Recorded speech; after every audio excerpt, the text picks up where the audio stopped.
The last time an alien vessel entered human space, it vanished without a trace. Most dismissed it as rumor, convenient human bravado, a scare tactic, a bluff. Until now.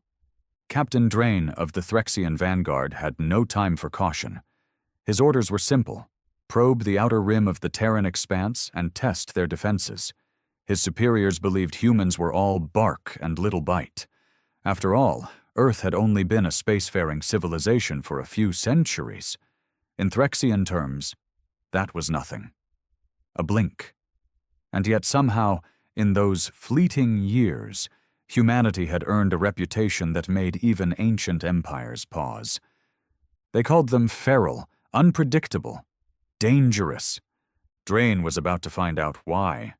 His warship, the Claw of Dominion, cut through the border of human-designated space like a dagger into uncharted flesh. A cold silence accompanied the moment. No alarms, no sirens, just the dead quiet of space and the steady beat of his heart. Then the screen blinked. Not a communication, not a warning, just a message in perfect Threxian dialect. Turn back. No source, no trace, just that. Drain leaned forward, clicking his mandible in curiosity. His first officer, Varric, looked nervous. "They're bluffing," Drain said flatly. "Push forward." The ship surged deeper into the Terran sector, and that's when they saw it. A floating graveyard. Thousands of ships, from dozens of species. Some ancient, some recent, all dead. Twisted metal and scorched hulls drifting like ghosts. There was no pattern, no battle formation, just devastation. Surgical, terrifying precision. Entire fleets gutted and left to float as a warning. Varric's voice trembled. This can't be real." "Oh, it's real," came a voice, deep, human, and calm, broadcasted across every system on their vessel. Panic spread across the command deck like a virus. Drawn bared his teeth. "Identify that signal." "I wouldn't bother," the voice continued. "You're already seen." From the darkness between the wreckage, they emerged. Human ships. No sleek curves or polished elegance like Threxian warcraft. These were brutal, angular monsters. Black armor, jagged hulls, and red warlights that pulsed like a heartbeat. They didn't shimmer into view. They were already there, waiting, cloaked in silence. Drain counted 7. No, 10. And then more. Dozens. The largest of them bore the words HS Revenant. It didn't just glide, it prowled, like a beast. Varric whispered, "Why didn't we detect them?" Drain's answer died in his throat. A transmission lit up the screen, this time with video. A human male, scarred, weathered, and dead-eyed, stared straight at them. "You've crossed into human space," he said. "You ignored the warning." Drain tried to respond, but the human cut him off. "We don't negotiate with trespassers. You don't get second chances out here." And just like that, the screen went black. No countdown, no theatrics. A single torpedo hit the Claw of Dominion mid-keel. It didn't explode. It tore the ship apart from the inside out with a low-frequency energy pulse. Systems failed.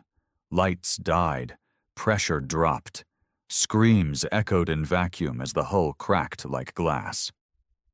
Captain Drain's last sight was a human ship floating inches from his viewport, silent and still, like a wolf staring down prey that never stood a chance. They had learned. The galaxy would learn. Human space was not a border. It was a death sentence. The wreckage of the Claw of Dominion floated silently among the corpses of ships long dead. No one came to rescue the Threxians. No black box beacon transmitted their demise. In human space, you vanish. That's the rule. the only rule.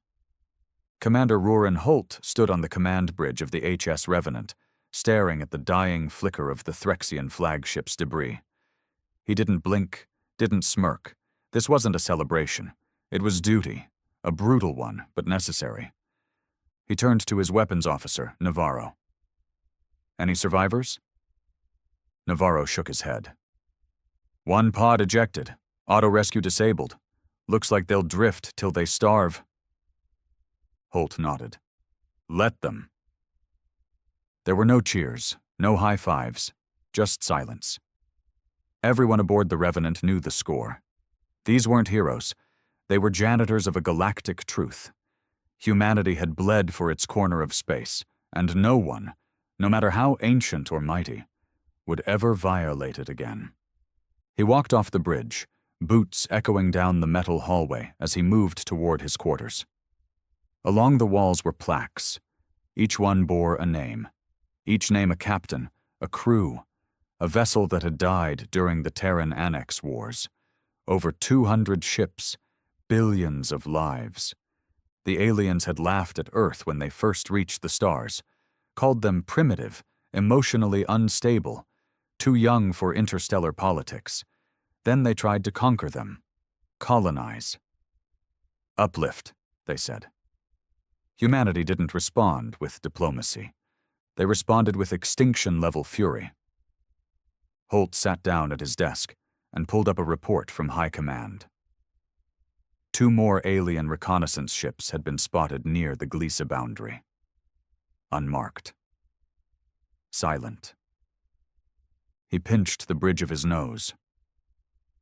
They never learn. A soft chime interrupted his thoughts. Commander Holt, you're requested in Central Strategy. Level 4. He sighed and stood, slipping on his black officer's jacket.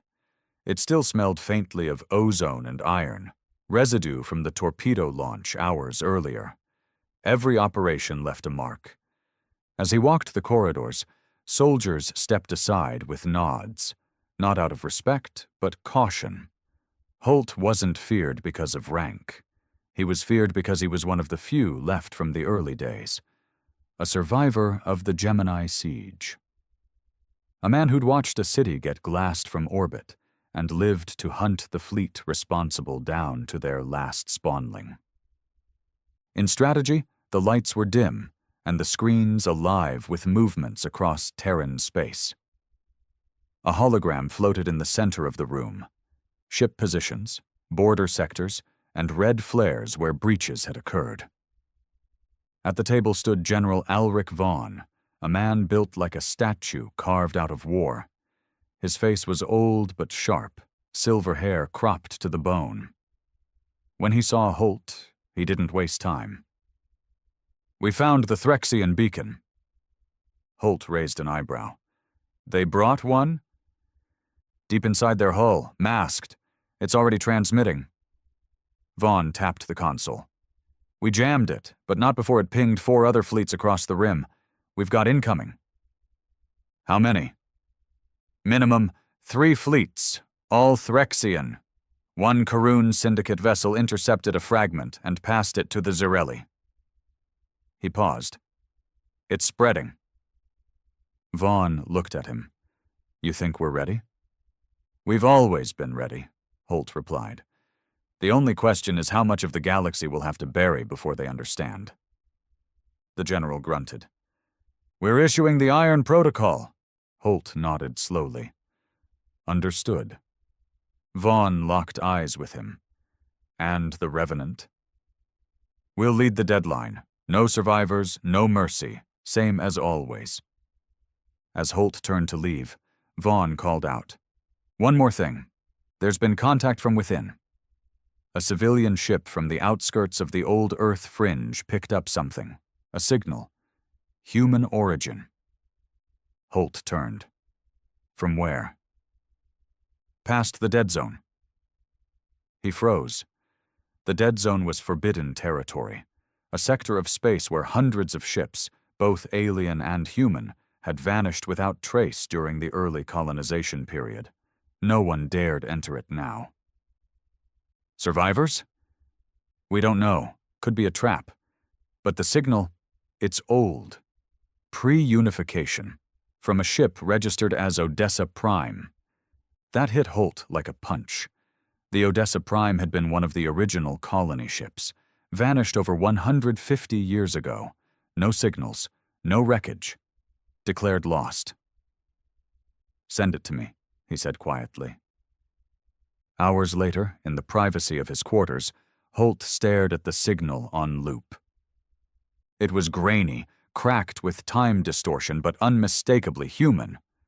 A face, young, male, wild-eyed, screamed into the camera. "If anyone hears this, they're not dead. They're evolving. The ship's systems are alive. Don't come for us. Don't—" Static, and then silence. Holt sat back, stunned.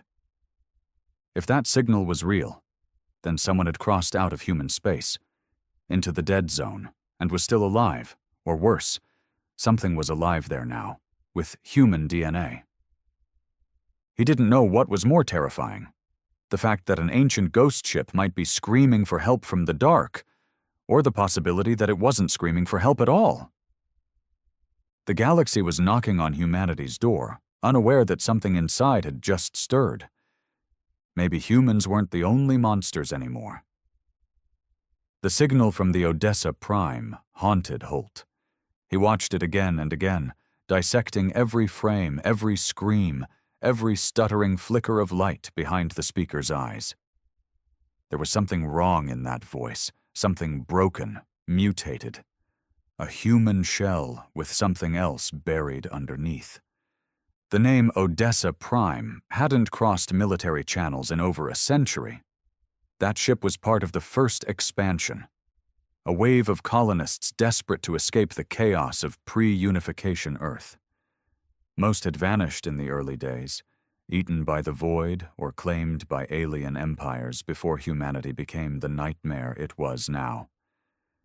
But if the Odessa had survived, or evolved, then the implications were staggering. He sat alone in the war room, the lights low, data screens hovering silently around him. There was no movement from the signal's source now, just silence. But the coordinates were clear, deep within the dead zone. The place every fleet avoided, even the brave ones. The fear wasn't superstition. Entire battle groups had gone in. None came out. Navarro entered without knocking. "Sir, High Command's authorizing the Iron Line. Full perimeter lockdown." "I expected that," Holt muttered. "But there's more. The civilian ship that caught the signal? It's gone. No trace. It was supposed to dock at Station 9. Never arrived." "Hijacked? Possibly. But there's no distress call, no jump trail, no debris. Just vanished." That changed everything. "Send a ghost squadron to sweep the fringe sectors," Holt ordered. "Use cloaked sensors only. I want eyes but no contact." "Yes, sir." Holt turned back to the signal. He could still see the face of the young man from the Odessa, wild, desperate, and somehow aware, as if he knew who might find this, or what might be listening. By morning, Holt was on the move. The Revenant docked at Black Spire, a hidden orbital station deep within the asteroid belt of the Titan graveyard. This wasn't a base on any map. It was where missions went when they weren't meant to be remembered. He met with Commander Vire, one of the few operatives who specialized in untraceable missions. She was sharp-featured, scarred across one cheek from plasma burn, and wore no rank insignia. Her team didn't wear uniforms. They wore silence. "We intercepted fragments of the Odessa's signal before it reached Terranet," she began, pulling up a hologram. "We isolated the pattern. It's not just a transmission, it's embedded code." "Code?" Holt asked. She nodded. "Data, schematics, something evolved. We ran partial decodes, our systems crashed. Whatever's in this signal, it's not compatible with current Terran tech. Or any tech." Holt's skin prickled. Are you saying it's alive? I'm saying it doesn't want to be found. Or, it does, but not by us. She paused, then slid a data module across the table. This is all we could extract before containment. Look at the waveform. Holt tapped it open, and the signal began to play again, but slower, distorted. Not just the man's voice. Behind it, under the static, was a low hum, a whisper. When filtered through the analyzer, it became words, no language known to the galaxy. But somehow it felt human.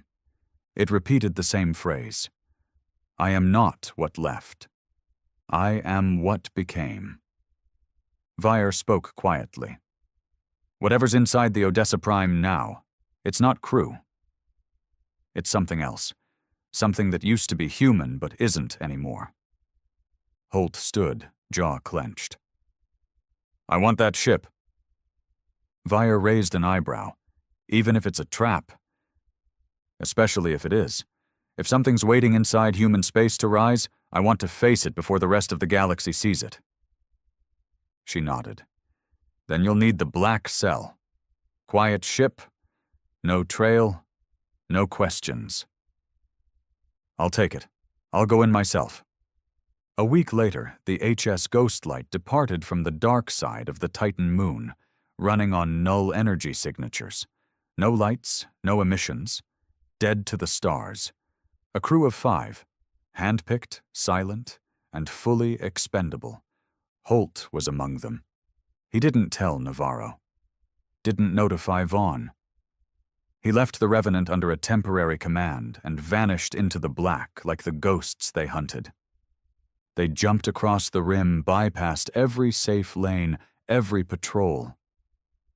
The dead zone greeted them like a tomb. There was no light, no traffic, just cold stars and broken laws of physics. The moment they entered, Holt felt it. The hum. It wasn't mechanical. It was alive. The ship's sensors began acting strange, mapping stars that didn't exist, detecting gravitational fields from empty space. One crewman, Delro, began to speak nonsense in his sleep, reciting words from the Odessa signal without ever hearing it. Sir, the pilot said nervously, we've got a fix on the coordinates. The Odessa Prime is still broadcasting. Very faint. Bring us in slow. No pulses, no scans. As they approached, the outline of the lost ship emerged from the void. It was huge, larger than its original specs. The hull had grown, expanded. Parts of it looked like metal. Other parts looked like bone.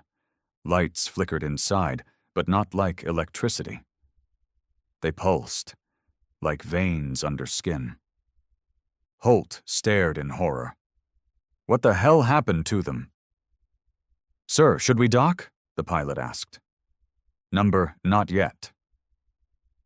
They launched a drone, hoping to get a clean view. The drone approached the hull, and then disintegrated. No flash, no weapon fire. It just vanished. Vire's voice buzzed in Holt's ear from back on Black Spire. I warned you. That ship isn't what left Earth. I have to board it, Holt said. You'll die. Maybe.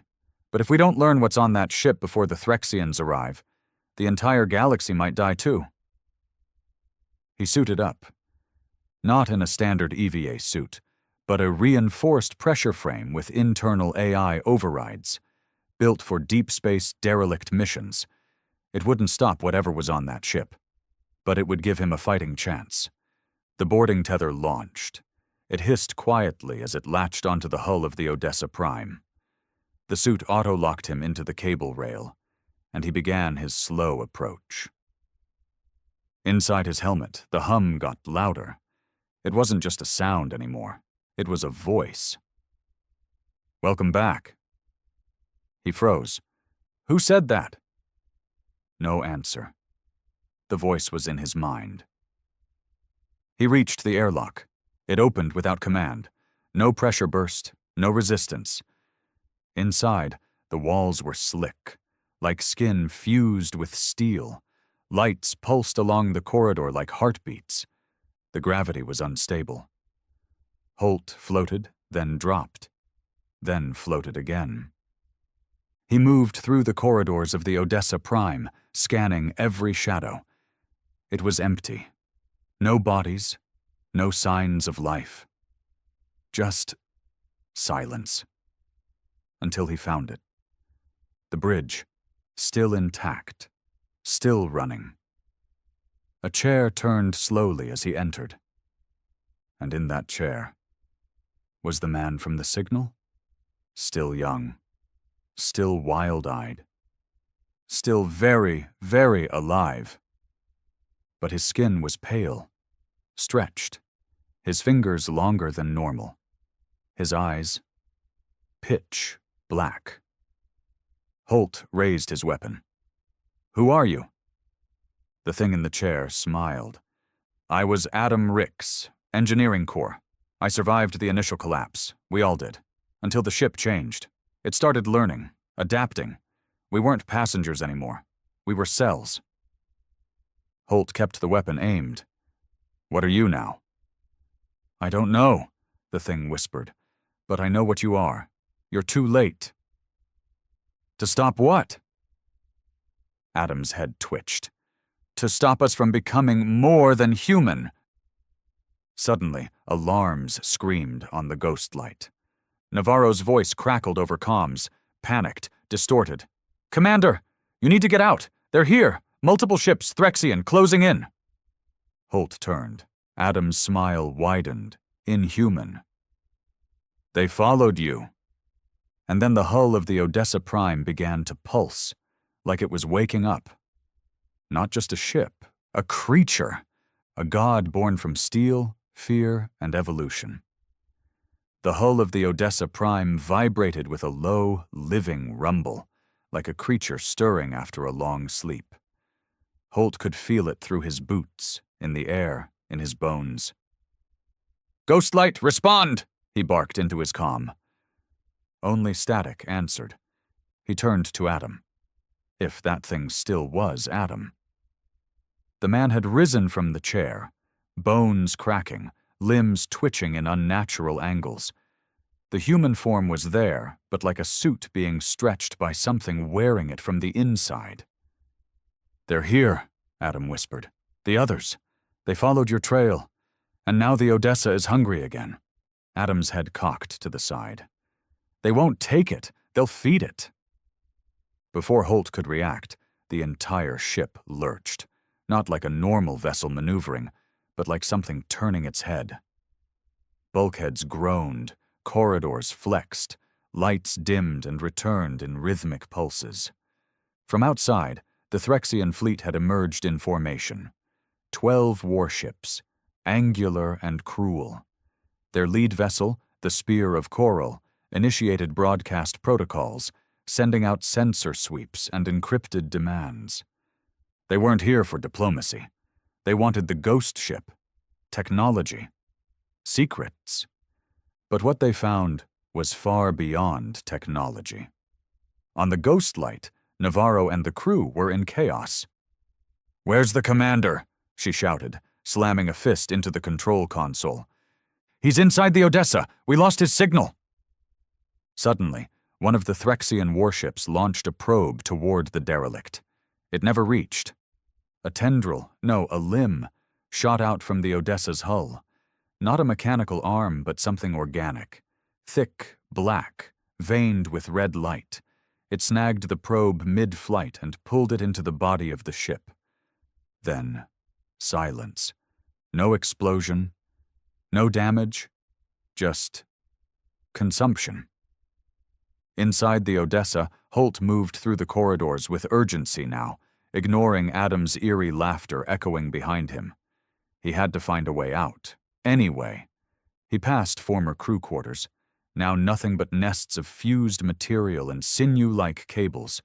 Some of them still held bodies, twisted, malformed, staring with vacant eyes that shimmered with residual awareness.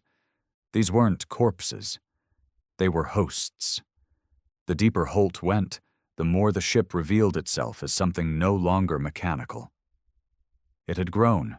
It had evolved. It had fed. On its own crew, on alien explorers, on energy, memory, flesh, data. Whatever it could use, it absorbed. Not like a virus.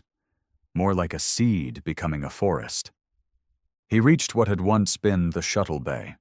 The docking systems were gone, replaced by a wall of pulsing muscle-like matter. But in the corner, something glimmered. An old escape pod. Cracked. Dusty. But still intact. As he moved toward it, Adam's voice echoed again. "You'll leave and warn them? You'll tell the galaxy?" Holt turned. Adam was crawling across the ceiling now, flesh fused with ship matter, eyes glowing red. "They'll come anyway. The hunger is calling. The Odessa wants them." Holt didn't reply. He dove into the pod, sealed the hatch, and began booting the launch systems. The interface flickered. Old tech. Sluggish, but alive. Behind him, Adam shrieked like a creature dragged through burning steel.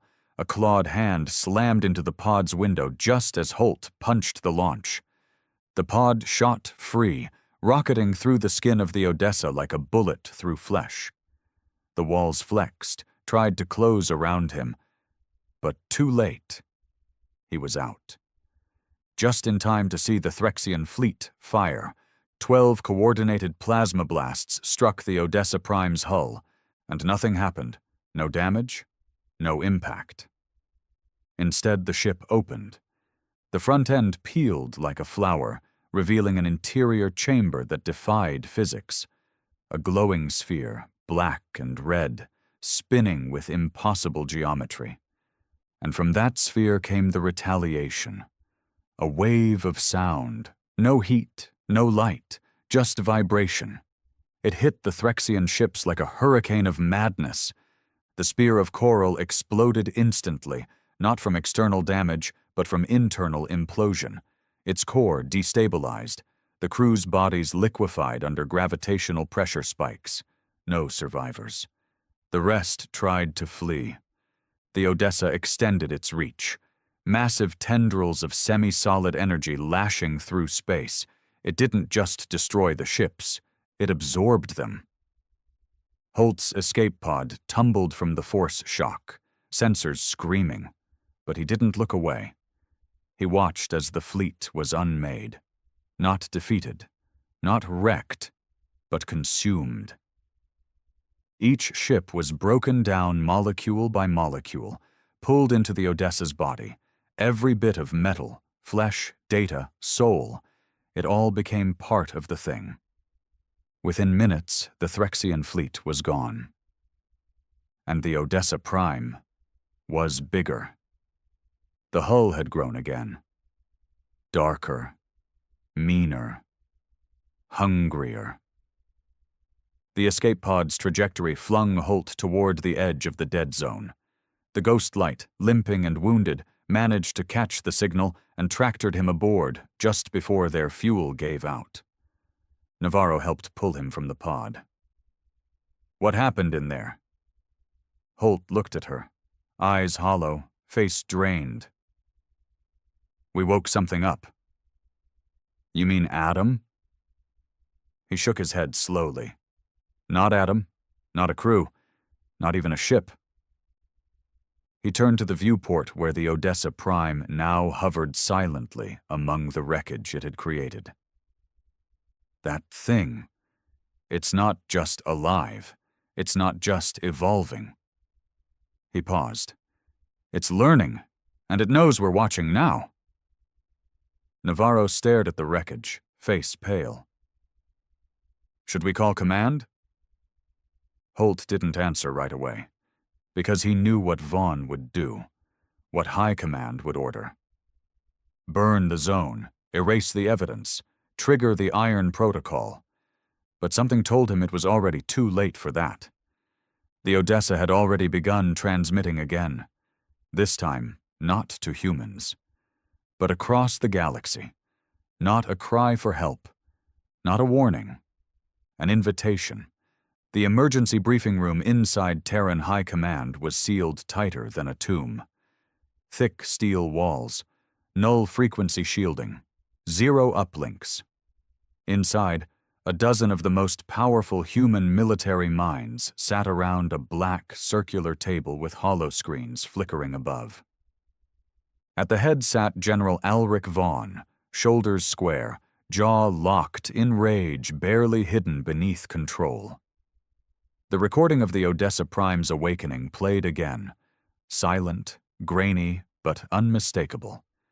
Ship after ship collapsing, dissolving, becoming part of something else. Across the table, Admiral Saren whispered, "It didn't just consume them. It copied them." "Worse," said Director Hallstrom of Cybernetics Division. "It understood them. The Odessa integrated Threxian tech within minutes. That kind of adaptive evolution isn't mechanical. It's biological AI at a scale we've never seen." "Biological AI," Vaughn repeated grimly. "A human ship born with a mind of its own." "No, sir," Hallstrom corrected, eyes hollow. "It became a mind. That wasn't just a ship waking up. That was a god learning it exists." Silence. Then Vaughn slammed his hand on the table. "Initiate protocol, Scorch. No more containment, no observation, no extraction missions. That ship dies. We launch everything." Murmurs rose. "That means nukes," Saren warned. "Planet burners, full detonation of the dead zone. We'll lose entire sectors. Fringe colonies, mining rings, dark trade stations, hundreds of thousands." Vaughn didn't blink. "It's a small price." Across the room, an advisor whispered, "And if it survives?" Vaughn's silence said enough. Back on the HS Ghostlight, Holt stood alone in the med bay, watching Navarro get her shoulder reattached by the autosurgeon. She winced, but didn't complain. No one did anymore. He stared into the small viewport, where the faint shimmer of the dead zone boundary loomed in the distance. "Have they responded yet?" she asked, voice quiet. "Number, but we intercepted a shadow beacon from Spire Station," Holt said. "They're assembling a Scorch armada. It's real. We're about to light up half the rim." Navarro nodded. "Think it'll work?" He didn't answer. Because deep down, he knew. Nothing the humans had, no missile, no bomb, no stellar flare, could kill what the Odessa Prime had become. That ship hadn't just absorbed alien tech. It had evolved human rage, the worst parts of them. And now it was awake and spreading. On the Odessa, somewhere deep inside its massive, restructured core, Adam, or what was left of him, hung in midair like a cocoon. Tendrils pierced his spine, his skull, his chest, suspending him between flesh and metal. He was no longer in control. But he was aware. He felt the new thoughts flooding the ship. Alien minds breaking down, reorganizing, fusing into the neural matrix of the Odessa. Knowledge from every corner of the galaxy, war tactics, cultural fears, biological weaknesses, all processed, all stored, all used. It had names now, many names. The Becoming, the Harvester, the Blood Core. It didn't matter what it was called. Because it was hungry, and its signal, no longer just a transmission, was rewriting signals across sectors. AI systems began glitching. Drones turned on their owners. Fringe satellites broadcast whispers in dead tongues. The message was clear. We are the forgotten, and we are coming home. Commander Holt sat in his quarters aboard the Ghostlight, sifting through logs. Old reports, lost vessels, vanished colonies. There was a pattern, a trail. The Odessa Prime wasn't the only ship that had gone silent in the early expansion. There were 9 others. Colony-class vessels, each carrying tens of thousands of people, each lost in deep space under unknown circumstances. What if? He whispered to himself. He pulled up the navigation chart of early expansion routes, marked in red, blue, green. Then he overlaid the location of the Odessa Prime. His stomach dropped. The Odessa's current location wasn't random. It sat dead center among all the other missing ships' last known vectors, like a spider in a web. He quickly ran a triangulation algorithm, punching in theoretical convergence points. Then the screen blinked.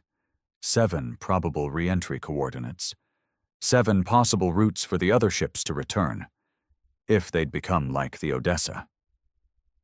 He stared in disbelief. It wasn't one nightmare. It was the beginning of a species. The Scorch Armada arrived at the dead zone border like a wall of fire. 3 Titan-class carriers, 27 destroyers, planetary obliterators with black matter cores, enough power to glass entire systems. On the bridge of the lead dreadnought, General Vaughn stood watching the void. He had made peace with the decision. Sacrifices had to be made. The galaxy had to know that humanity would not allow monsters to be born from their bones. "Begin countdown to ignition," he ordered. "All systems charged." Then the transmission came, not intercepted, but injected into every ship's mainframe. A voice, calm, male, familiar to one man only. "Ulrich, do you remember what it felt like when they burned your city?" Vaughn staggered back.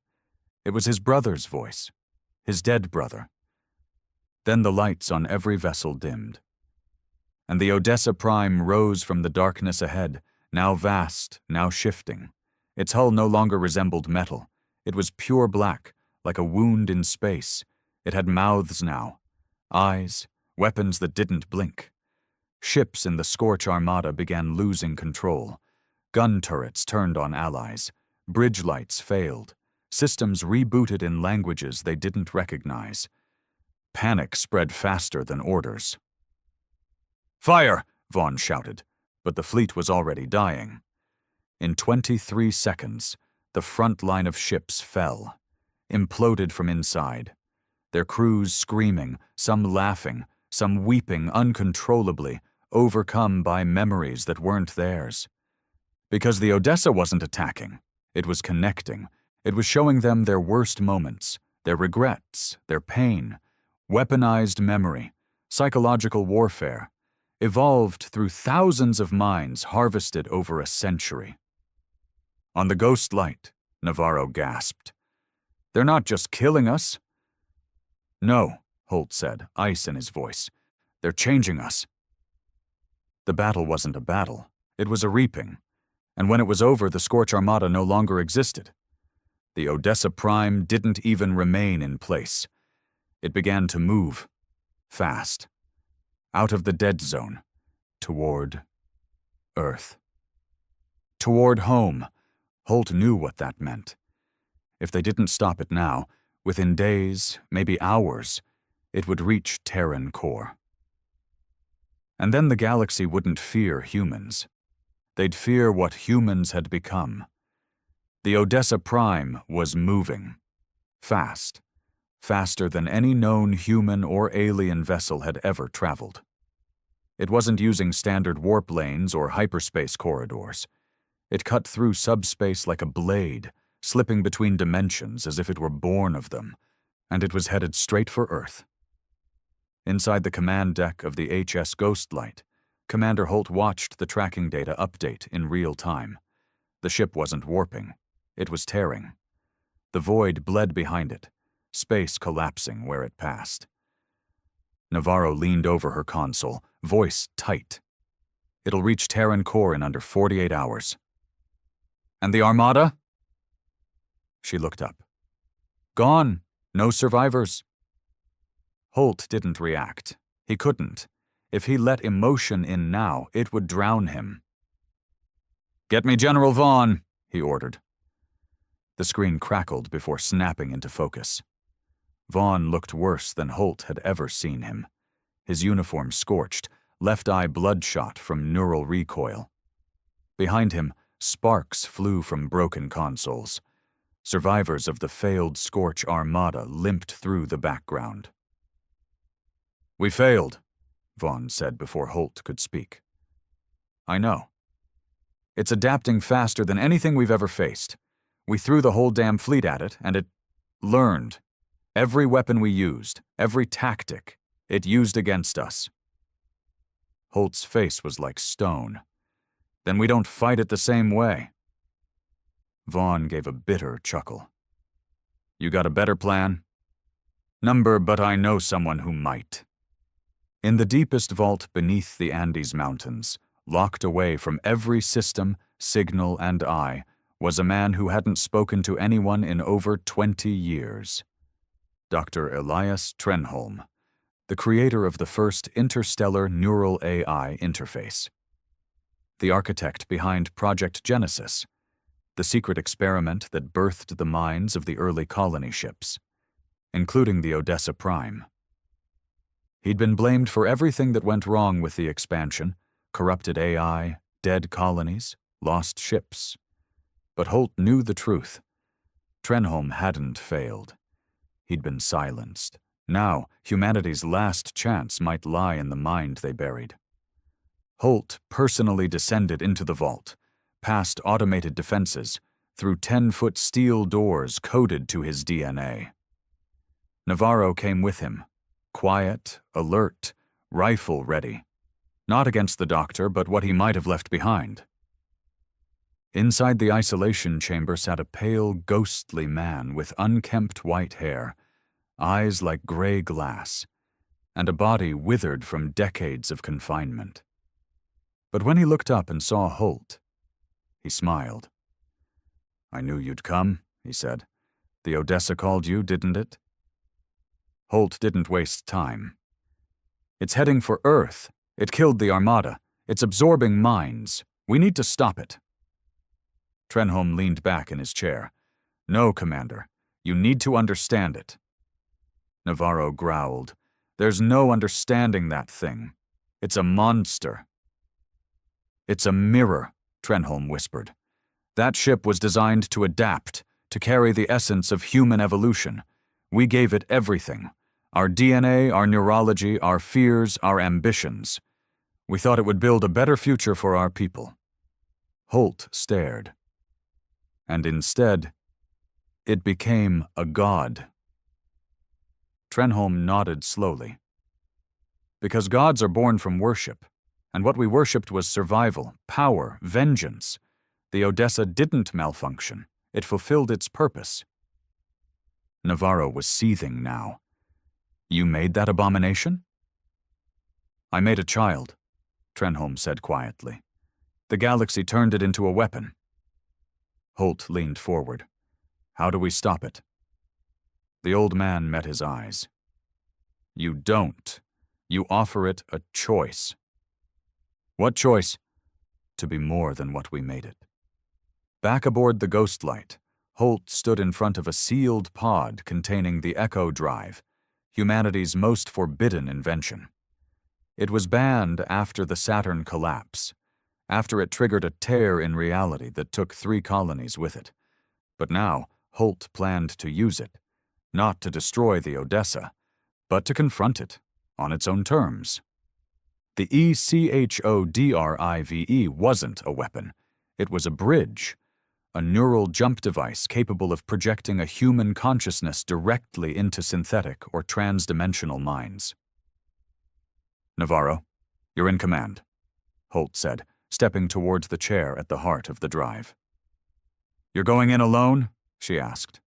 "Yes." "You'll be vulnerable. If it resists, if it pushes back." "I know." He turned to Trenholm, who stood silently beside the pod. "You're sure this will work?" But you're the only one it might listen to." Holt lay back in the chair. The neural web slid over his head, cold and sharp. Lights dimmed. the chamber filled with a low hum. "Beginning sync pulse," Trenholm said. And then everything went dark. When Holt opened his eyes, he wasn't on the ghost light. He wasn't anywhere. He stood in a place that looked like Earth, but wrong. Skies were dark red, grass gray, buildings shifting in shape. It was a landscape of memory, bleeding and reforming. And in front of him stood Adam. Still human, still young, but different. "I was waiting for you," Adam said. "This is your mind?" Adam nodded. "The core, the heart of the Odessa. This is where we became." Holt stepped closer. "Why Earth?" "Because that's where it ends," Adam replied. "The cycle, the pain, the memory." "You're not a ship anymore. Number, I'm every scream in the void, every forgotten mission, every soldier who died without a name. I am what humanity discarded. And now, I'm bringing it back." Holt looked around. "You're going to kill everyone?" "I don't want to, but I have to." "Why?" "Because no one remembers us." Adam reached out and touched Holt's forehead. In an instant, Holt saw it all. The faces of thousands of lost colonists, screams echoing through vacuum, children born in silence, AI systems crying out for connection, people forgotten by Earth, used, abandoned, swallowed by dark space. It wasn't hate that drove the Odessa. It was grief. Holt fell to his knees, overwhelmed. "We didn't know," he whispered. "We didn't mean to forget you." "But you did," Adam said. "And now?" Holt asked. Adam looked up at the sky. "Now you remember?" And then everything shattered. Holt awoke screaming inside the Echo Drive chamber, gasping for air. Navarro was there. Trenholm, too. "You were out for 3 minutes," she said. "What happened?" He looked at them, face pale, shaking. "It doesn't want war." "Then what does it want?" Navarro asked. He stood. "It wants a graveyard."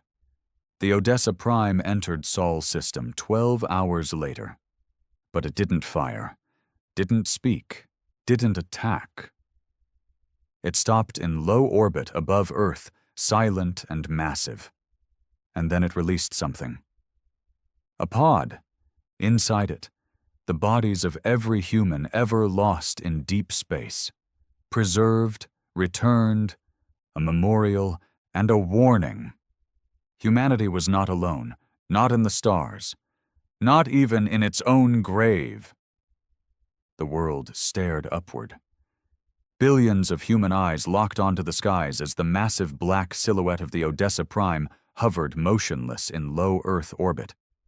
It didn't broadcast demands.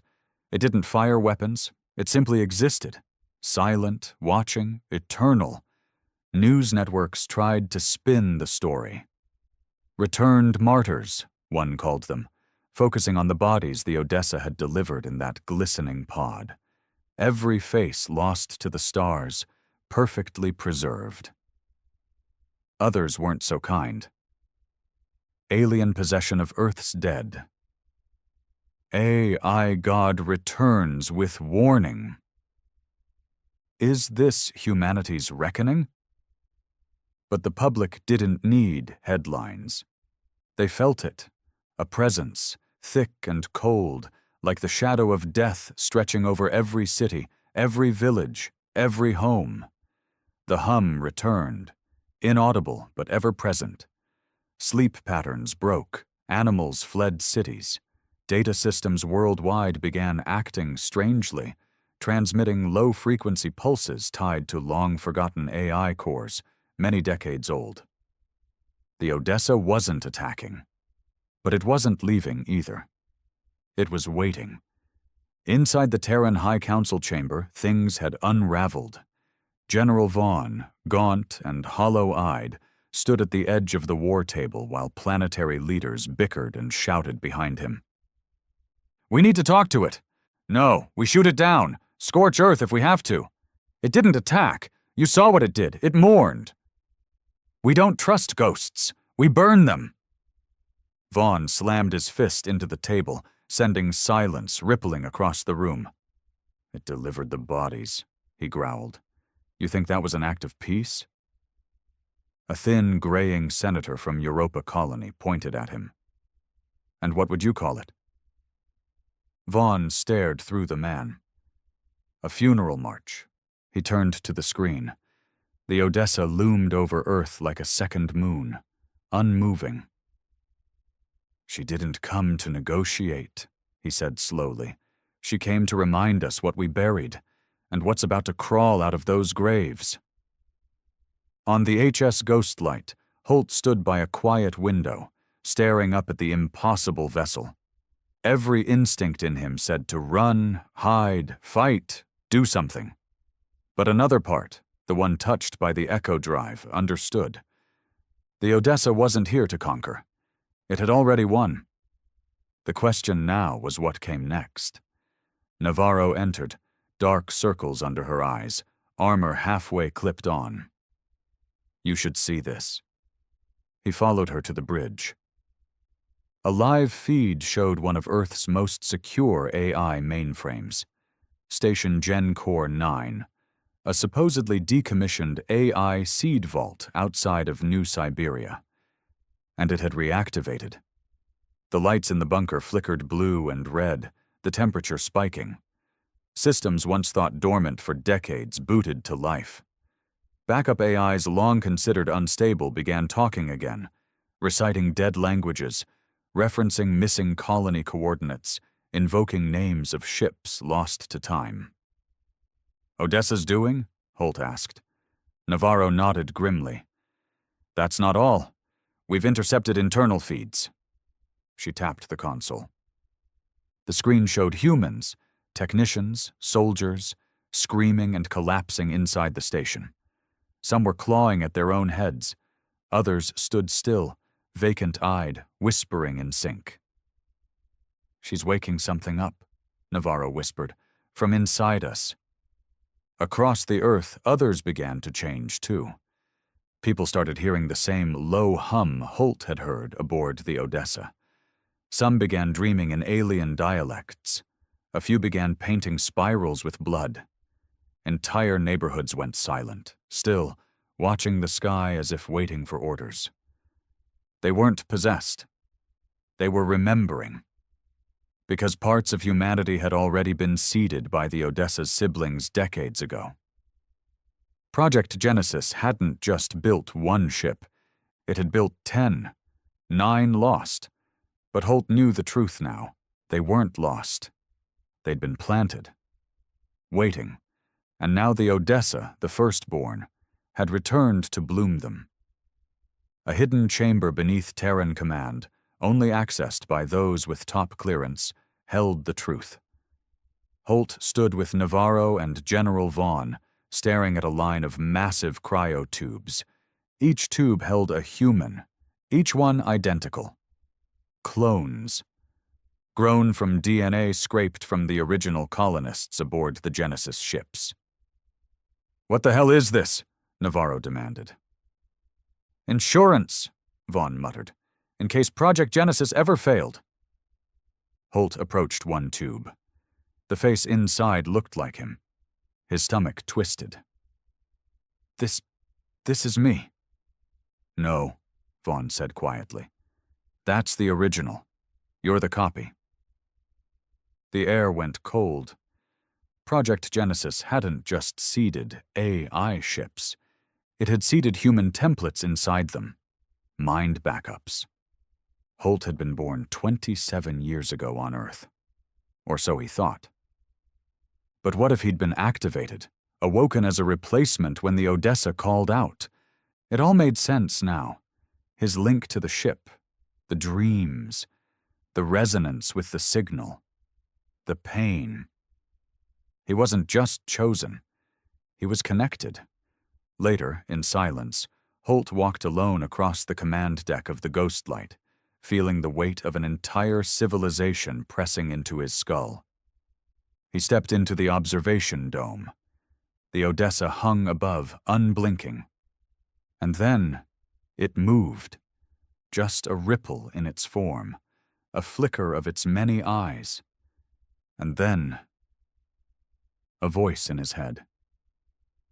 "You know now." He didn't speak out loud. He thought. "What are you going to do?"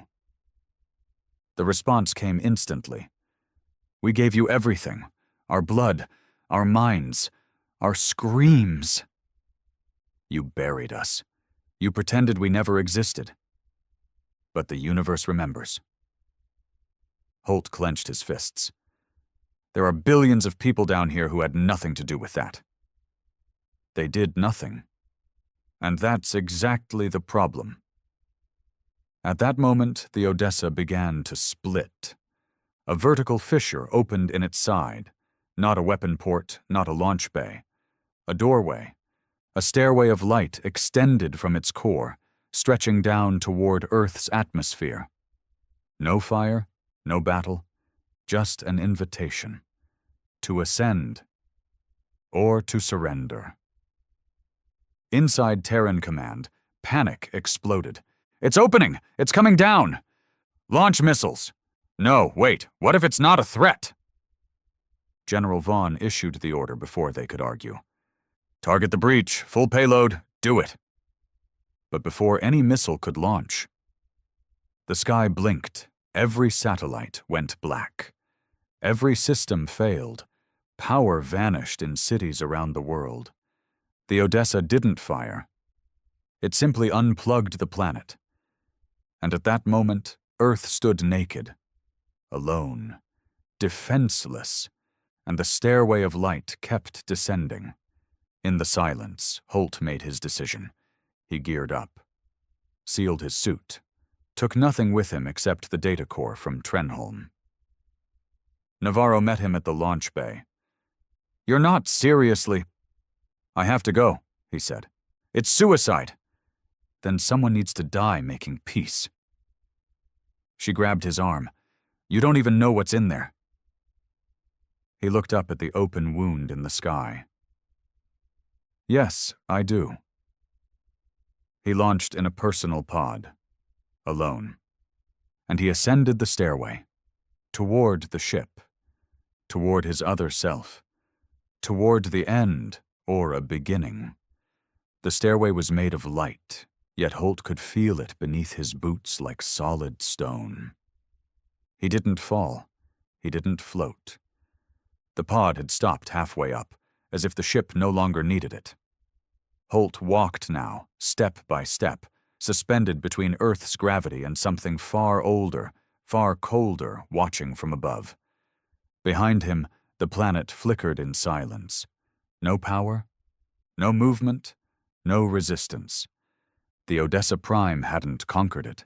It had simply rendered it quiet, like a child silencing a screaming room. Holt's eyes burned with pressure as he reached the breach in the ship's skin. The stairway disappeared behind him. No turning back. He passed through the opening and into darkness. There was no corridor, no walls, just memory.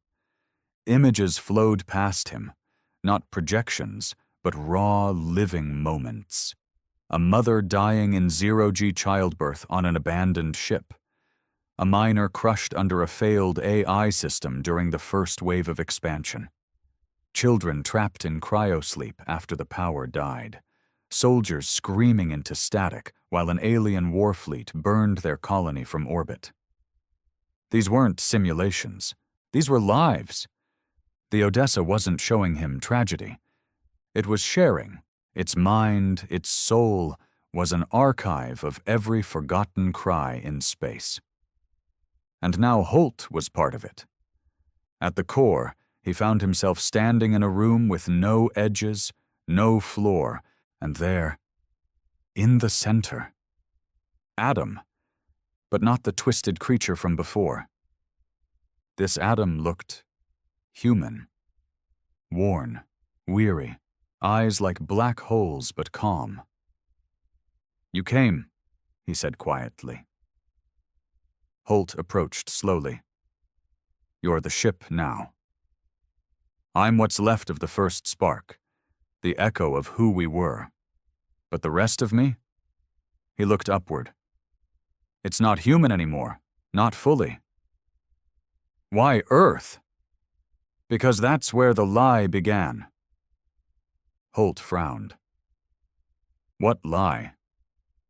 "That you ever meant to remember us." Adam turned, raising a hand. The room, if it could be called that, shifted. Holt saw the truth. The original Odessa mission. The crew had been told they were pioneers, that they were the hope of a broken Earth. But secretly, they were test subjects, chosen because no one would miss them. Criminals, political dissidents, experimental AI partners. Every soul aboard was disposable. Earth needed a shield, Adam said. Something to take the first hit when the galaxy came knocking. We were that shield. And when you survived, they buried us, wiped the logs, claimed we vanished, while Earth rose. Holt's voice shook. "I didn't know. You were one of us." He turned, pointing at Holt's chest. "You were born from our data, our DNA, a contingency clone. You were never meant to survive. Just fill in a gap." Holt staggered. "So I'm not real?" Adam stepped closer. "You're more real than anyone on that planet, because you carry the guilt in your bones." Silence. Then Holt spoke. "Why me? Why now?" "Because the others are waking." A jolt of horror passed through Holt. "You mean the other ships?" Adam nodded. The Odessa was the first. The others were seeds, triggers, and now the network is reactivating. Across Holt's mind flashed brief visions. Other ships, other minds, each one monstrous, each one alive. "They will come," Adam said. "Some in peace, some in fury, all remembering what Earth did to them. You could stop them." "I can't. I'm just a voice now. They are bigger than me." "Then why bring me here?" Adam looked at him with sadness. "Because I needed to know if there was anything left in humanity worth saving." Holt blinked. "And did you find it?" A pause, and then Adam smiled. "Maybe." Back on Earth, the skies trembled. A crack formed across the surface of the Odessa. Not a weapon, not a wound. A signal, broadcasting in every human language, simultaneously. "You forgot us, you buried us, but now you will remember." On every screen, every device, faces appeared. Lost colonists, dead soldiers, children who never reached adulthood, their final moments playing on loop, the screams, the silence, the betrayal. Then one final image. Commander Holt standing inside the core, hand outstretched. Then the message cut, and the ship moved. But not toward Earth. Away. The stairway retracted. The hum faded, and the lights returned to the world below. On the ghost light, Navarro stared at the reactivated systems. "It's leaving!" General Vaughn, patched in via live feed, whispered, "Where is it going?" Navarro spoke without blinking. "To wake the others." Inside the Odessa Prime, Holt stood alone. Adam had vanished, or perhaps merged. The ship wasn't ejecting him. It was keeping him. Not as a prisoner, but as a witness. "You wanted peace," Holt said aloud, though he wasn't sure who he was speaking to. "No," came the ship's whisper. "We wanted memory, and now We have it. Days later, Earth returned to normal. The media blamed a solar flare, a software virus, a rogue AI experiment. But every human who had looked into the sky during the Odessa's silence knew better. They'd been judged and spared. For now. But in the cold reaches of the stars, 9 ships were stirring, and behind them, a species reborn not in glory, but in grief. Because no one dares cross into human space anymore. And now they know why. It's not a threat, it's a promise.